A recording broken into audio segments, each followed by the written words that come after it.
Welcome to our session on an introduction to brain health. My hope is that you will come away from today's session with a bit more of an understanding of the brain body connection and what we can do to support our brain health. After all, what is good for the body is good for the brain. And most importantly, I hope that learning what risk factors are modifiable and how to make changes, you will be empowered to implement some of the strategies to promote brain health.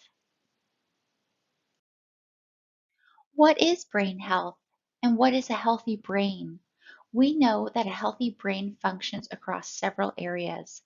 It manages how well we think, problem solve, plan, learn, and remember.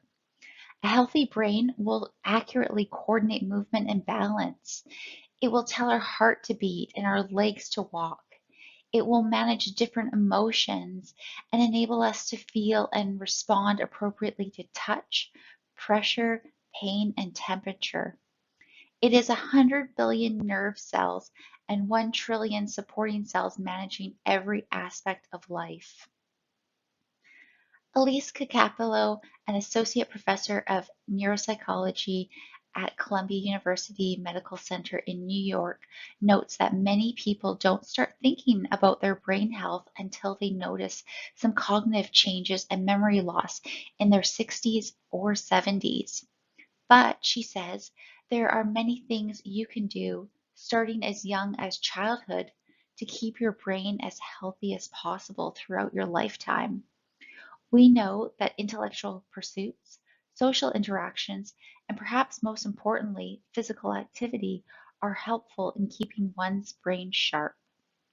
Good brain health is a state in which every individual can realize their own abilities and optimize their cognitive, emotional, psychological, and behavioral functioning to cope with life situations. Research confirms that dementia remains one of the top diseases people fear developing. Much of this fear stems from a lack of understanding about dementia. Many of us believe that everyone gets dementia if you live long enough. But with more than 500,000 people in the world who are over 100 years of age, it is very clear that this is simply not true. So let's compare changes we can expect to experience as we age to what a person with a progressive degenerative type of dementia might experience. Here is a list of some changes that can be considered part of natural aging. Please note this is not a diagnostic tool. Nonetheless, forgetting a conversation from a year ago or forgetting the name of an acquaintance or a colleague who you don't work with every day is pretty typical for a normal aging brain. So is occasionally forgetting events and occasionally having trouble finding the right word, that tip of the tongue experience. You know, the kind of thing where you wake up at 2 o'clock in the morning and want to shout out the word. Often with these kinds of changes, we are worried, but our family is not. Now, let's take a look at the difference between these normal age-related changes and what someone with a progressive degenerative dementia might experience. In contrast, someone with a dementia may forget recent conversations. Many dementias damage the part of the brain that stores memories, which means conversations from even the recent past may not be stored as longer-term memories.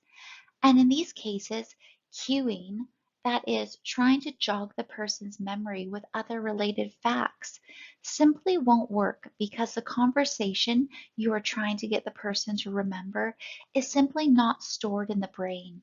It essentially never happened for them. While natural aging is likely to see us forget names of people who are not part of our daily lives, dementia may mean forgetting the name of a close family member or friend. This can be very painful for both people when this happens. And similarly, if a person's hippocampus is damaged by dementia, the process of creating long-term memory is interrupted or prevented, then a person is likely to frequently forget recent events. Because their brain has absolutely no record of the event for that person, it is as if simply the event never didn't happen. One of the more telling changes that many dementias is a significant change in language, with frequent pauses and substitutions. With natural aging, we should not see a reduction in our vocabulary.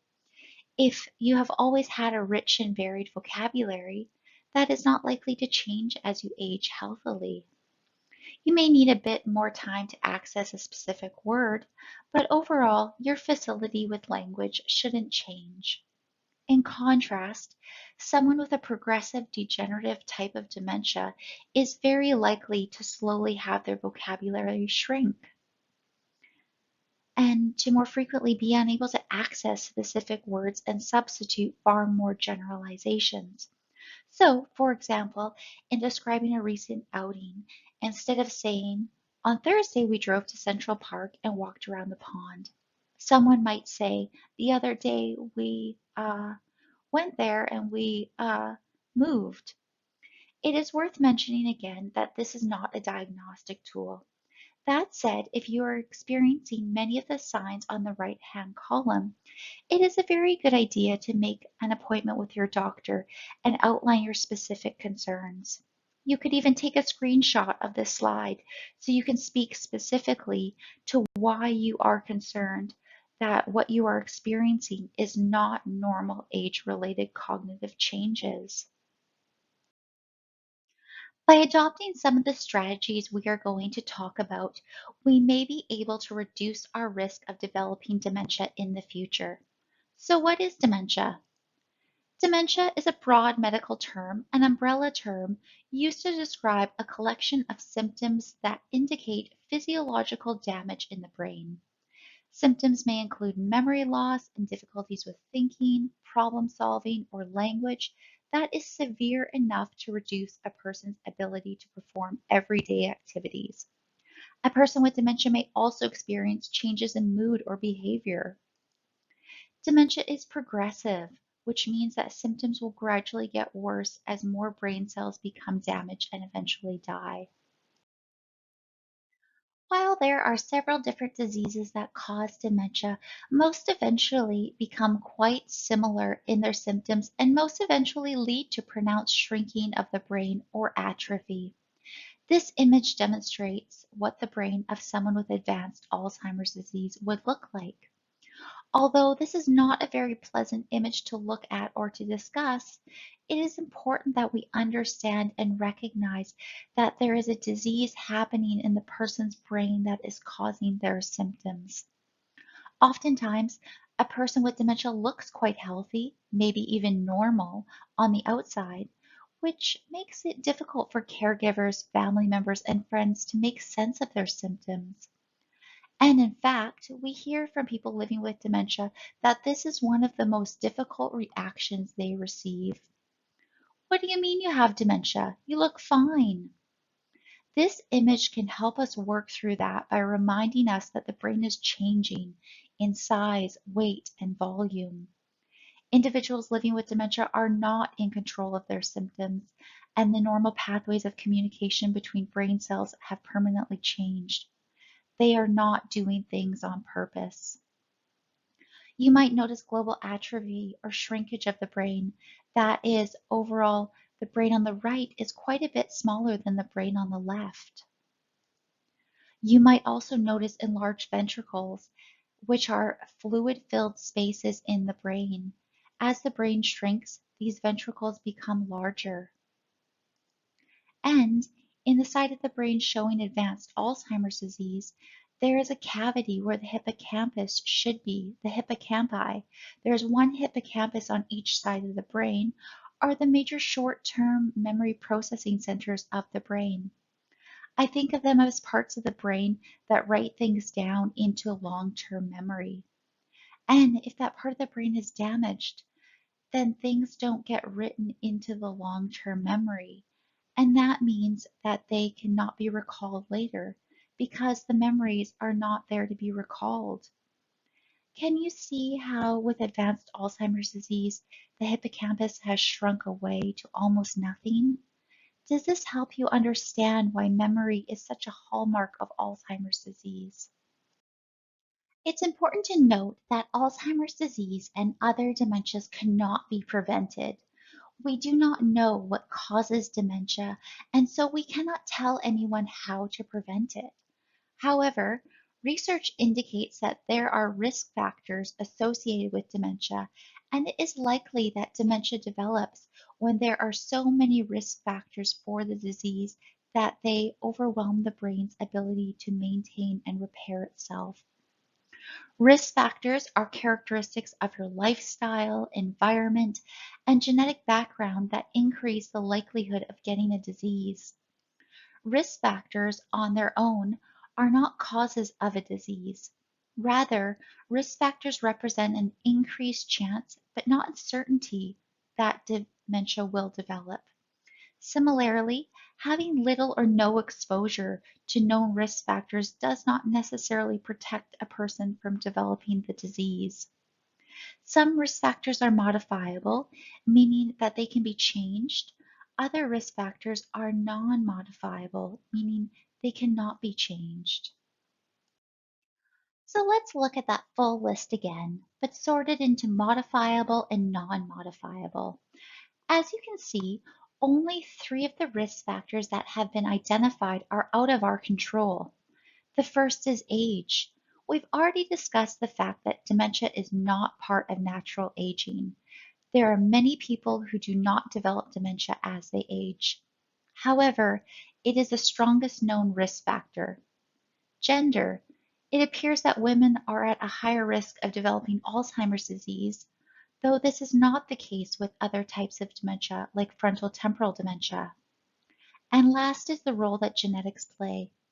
Genetics has been identified by research as an important risk factor, but one that only play a large role in a small percentage of cases. Only 5% of cases of Alzheimer's disease are genetically linked. So the good news is that many of the risk factors for developing dementia are ones over which we have some control.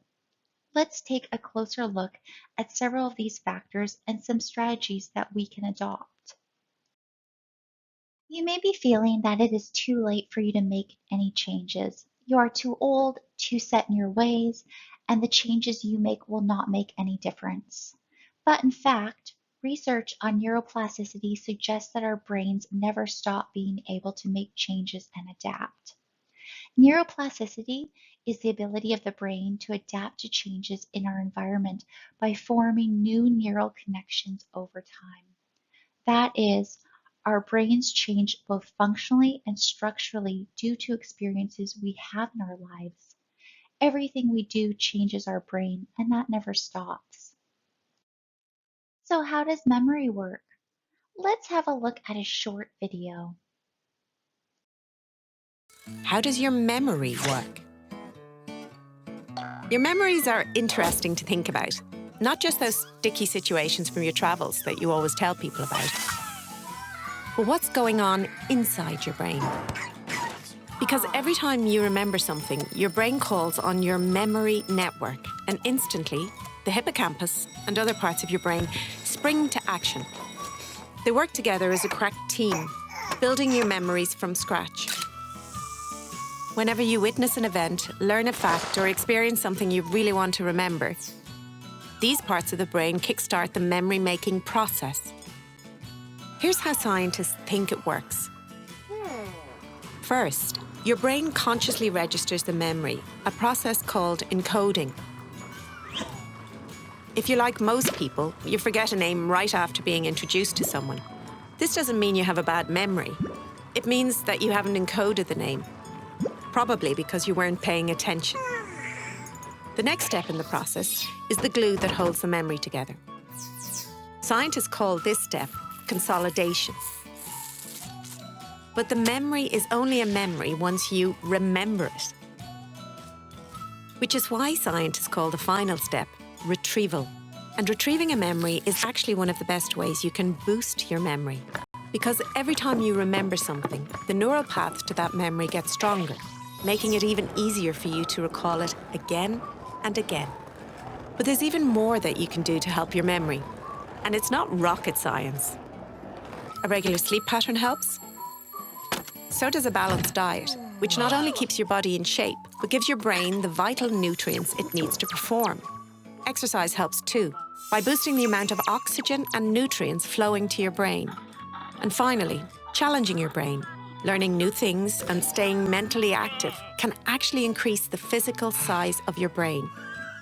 All of these things will keep your memory on its toes, which means that you play the starring role in maintaining a healthy memory, and that it's actually you that makes your memory work. You and your all-important memory network.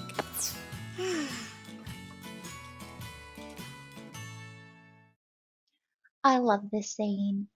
Both the reality of the way many of us use our web browsers and how much it resonates as an analogy for the mind, and for how it can be especially true for a brain and hippocampus that are damaged by dementia. The video highlights that we do have some control when it comes to memory and that brain training can help us. For most of us, there are strategies that we can use to help build our memory. There are several things we can do that help to maintain and build new connections between brain cells, and which may reduce the risk of getting dementia. One of the best ways to do this is by learning new things. Our brains love novelty and change.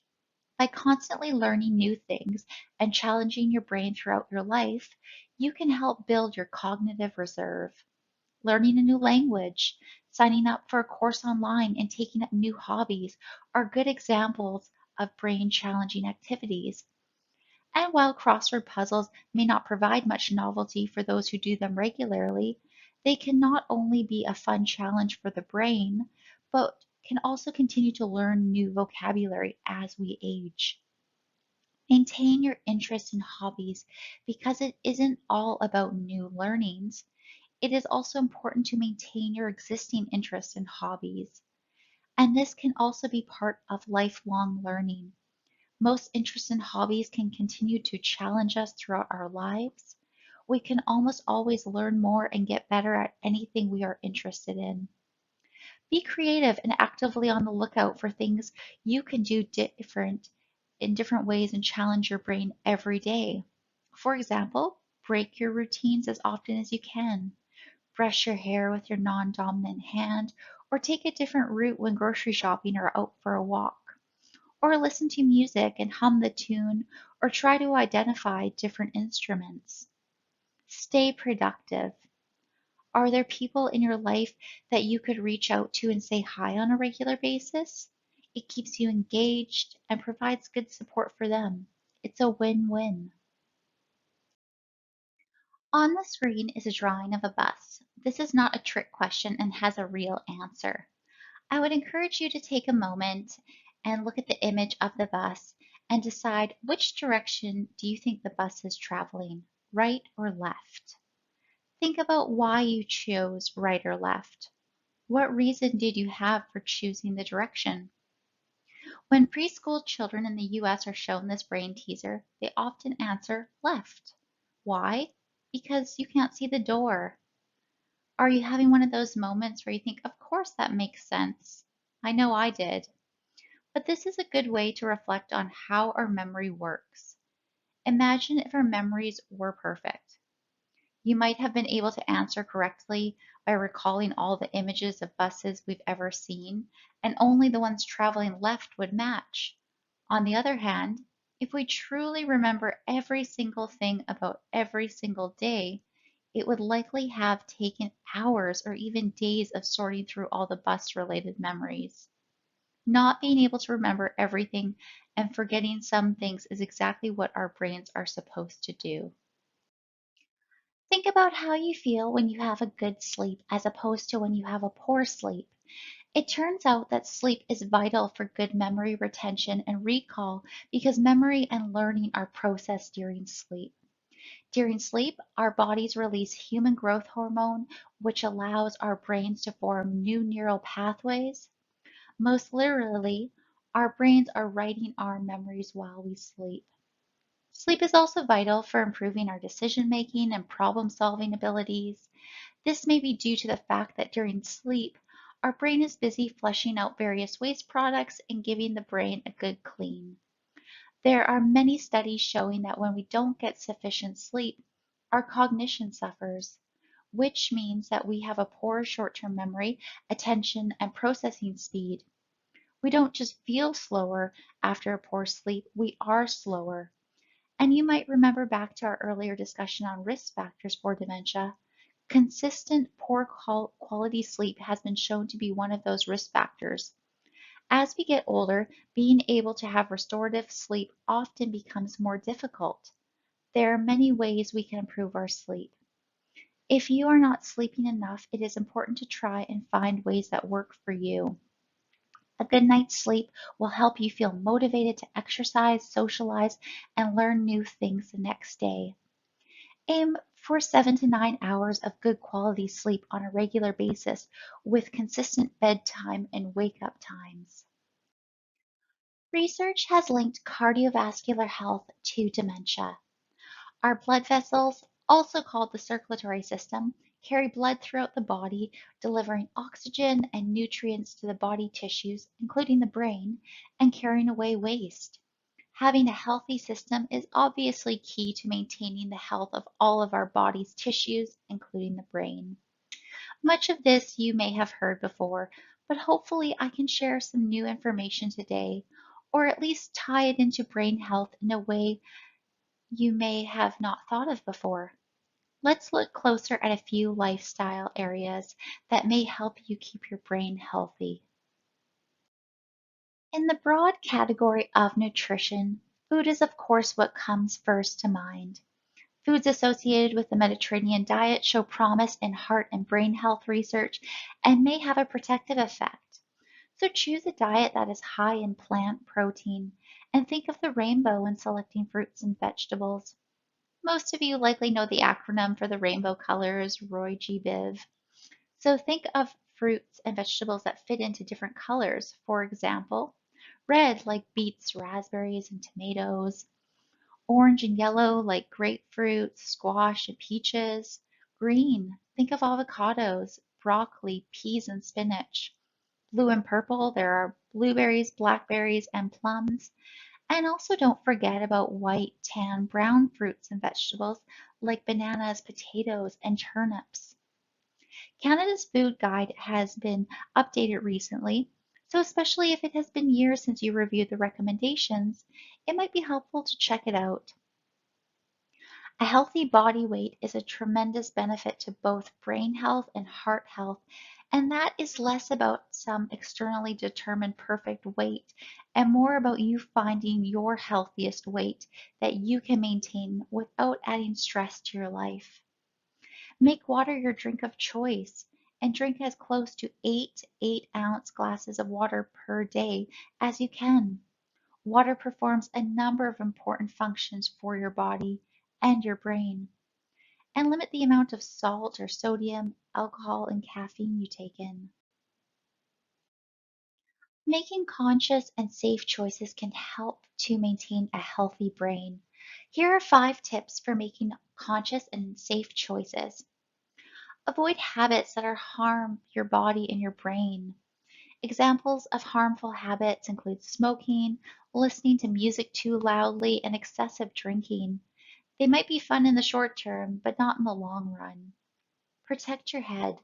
Wear a helmet if you're engaging in intense physical activity like skating, skiing, skateboarding, rollerblading, and cycling. Set a good example and ensure that children in your care wear appropriate helmets.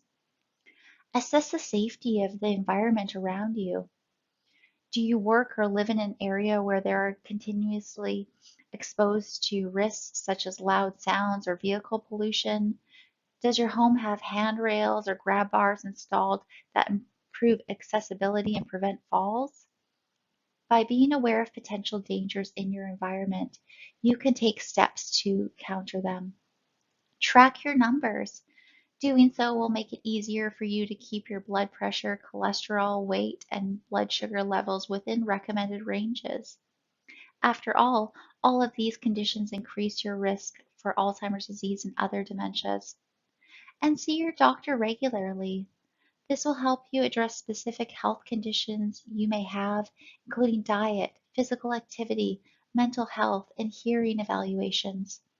There is growing evidence of a link between hearing loss and dementia, and so it may be helpful to manage any hearing loss as early as possible. So, how does exercise improve brain functioning? Well, exercise improves blood flow, bringing more oxygen and glucose to the brain. And oxygen and glucose are the two fuels that our brain needs to operate. Many people are curious about what type of exercises offer the greatest benefit for our brains. The short answer is that the jury is still out. Because our brains are complex and unique, and it may well be that the best exercise program for one person may be quite different from the best one for another. The latest Canadian physical activity guidelines are they recommend 150 minutes per week of moderate to vigorous aerobic exercise and bouts of even just 10 minutes or more, muscle and bone strengthening 2 times per week. Limit sedentary time to 8 hours a day or less, and break up long periods of sitting as often as possible, and no more than 3 hours a day of recreational screen time. Exercise should be enjoyable, not a chore. Otherwise, we won't want to do it. Having a friend who keeps you accountable or can be helpful and a great way to combine many of the tips we talk about today. Overall, the best exercise routine is the one that you will do and keep doing. And if we walk regularly in nature and give yourself time to do what you enjoy doing, it can have a powerful positive impact on our stress levels. When stress persists over time, it causes vascular changes and chemical imbalances that are damaging to the brain and other cells in your body. We know experiencing some stress is part of everyday life, so how you manage it is important for your long-term health. By reducing the harmful effects of stress on your body, you improve your brain health and you may reduce your risk of developing dementia. You can reduce the harmful effects of stress on your mind and body through meditation, deep breathing, massage, or physical exercise. The key is to explore a variety of techniques and find those that work for you. I would encourage you to take a moment and think about how you can build physical activity into your daily routines. I'll share with you a couple of things that we've thought of. So while watching TV, you could grab some soup cans or free weights and do arm exercises. And maybe you take the dog for a walk. And if you don't have one, maybe ask your neighbor if you can borrow theirs. Seated exercises like a stationary bike if mobility is an issue. You could take the stairs instead of an elevator or escalator. Wash your car by hand instead of using a drive-through service. If you take the bus, you could get off at the bus stop one stop earlier and walk the rest of the way. At the grocery store or the mall, you could park your car at the furthest stall instead of the closest and walk briskly to the entrance. You could also join one of our Minds in Motion programs online. Social activity is another vitally important area for keeping our brains in tip-top shape. Social activities keep you connected mentally and may help reduce stress. Persistent stress causes our bodies to release potentially damaging chemicals and can also lead to vascular changes that impact the brain. Symptoms of chronic stress may be treatable, so please see your doctor.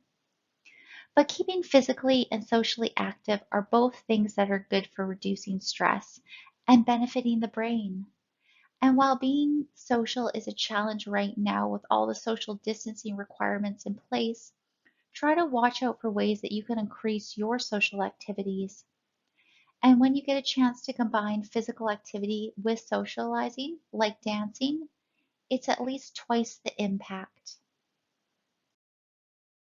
Telling jokes has been described as a form of brain training, and humor may help lower blood pressure and reduce stress. It may well be that laughter really is the best medicine. Taking care of your brain health is important, After all, the brain is one of the most vital organs. It plays a role in every action and thought. Though you can't see it, your brain needs to be looked after and exercised regularly, just like the rest of your body. By following these tips and strategies, you're not only reducing your risk of dementia, you're also looking after your long-term brain health, reducing your risk of other cognitive and chronic diseases, and protecting your overall health. And so we come to the end of our session today. Here are the numbers for the helpline. If you have questions about information you've heard here or any other questions about living with dementia or are interested in joining a telesupport group or Minds in Motion online, please don't hesitate to call our First Link Dementia Helpline. English services are available Monday to Friday from 9 a.m. to 8 p.m. at 1-800-936-6033. Services are also available Monday to Friday from 9 a.m. to 4 p.m. in Punjabi, Cantonese, and Mandarin at the numbers listed on the screen. Thank you for tuning in to our session today.